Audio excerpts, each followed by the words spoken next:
نرجع للميلك تشيك، احلى ميلك تشيك ممكن تشربوه في حياتكم. شوكولاته شوكولاته شوكولاته يو، اي لاف يو، شوكليت يو. لو ما كنتش انا ادلعني والله ما هلاقي حد يعبرني. اخيرا لقيتها، كنت هموت واجربها، سمعت عنها قصص وحواديت، كان نفسي اجربها قوي. لقيتها بالصدفه،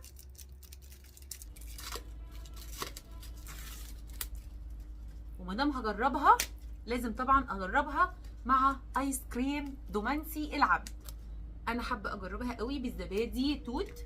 بصي بصي لي، شايفه؟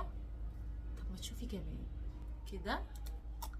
بصوا البوله يا ناس، نقفل عليها بقى كده. بسم الله الرحمن الرحيم. اسمعوا اسمعوا.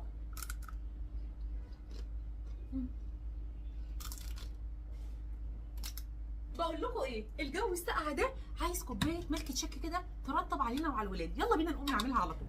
جو ساقعة ايه اللي انا بقوله ده؟ انا اقصد الجو الحر النار ده. دور الخلاط، والمهم ايس كريم دومانسي العبد فانيليا، انه العشق يا ساده.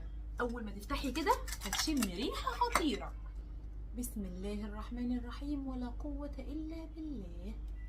يا نهار ابيض. هنحتاج ل3 بولات علشان نعمل كوبايه ميلك تشيك فانيليا ملهاش حل.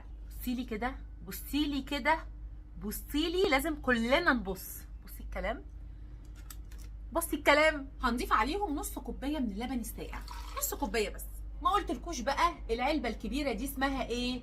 دومانسي العبد. العلبة دي 3 لتر، يعني تقريبا 2 كيلو. في منها متقسم ل4 اطعم زي المشكل الفظيع ده. بصوا بقى المشكل ده يجنن عالمي. في منها متقسم على طعمين زي مثلا فانيليا ومانجا، فانيليا وفراوله، شوكولاته ومانجا، اللي انت عايزاه.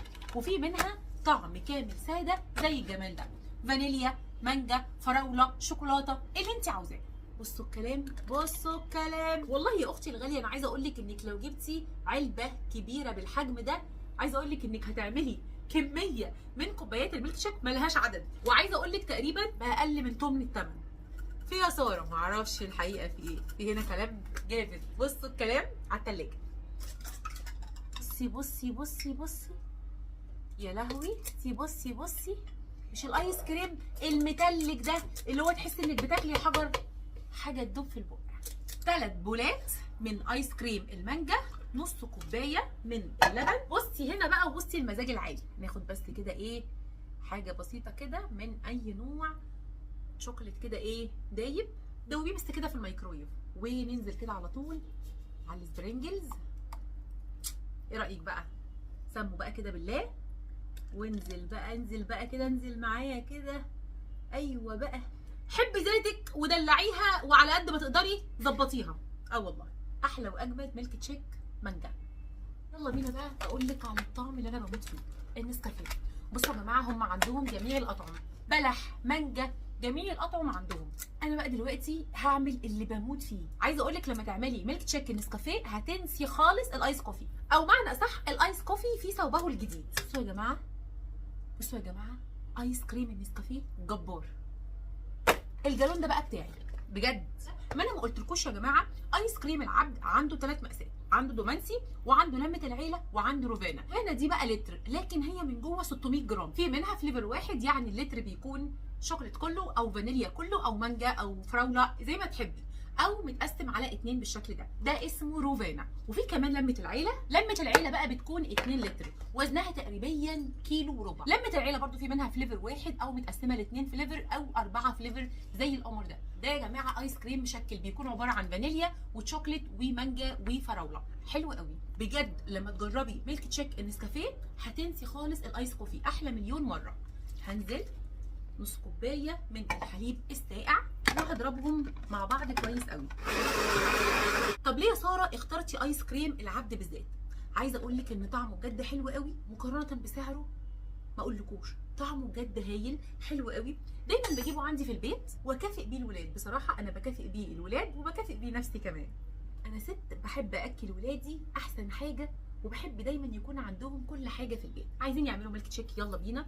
عايزين يعملوا براونيز او مولتن كيك ونحط عليه كده بولة ايس كريم وناكله. بحب كل حاجه تكون موجوده في البيت. طيب ما ايس كريم دومانسي العبد بيساعدني على ده، وساعدني ان احب اكافئهم في اي وقت، ودايما موجود عندي واقتصادي وعلى قد الايد. انا لما دقت ايس كريم العبد لاول مره احس بطعم ايس كريم اللي بناكله في المحلات، مش الايس كريم اللي بنشتريه من السوبر ماركت خالص.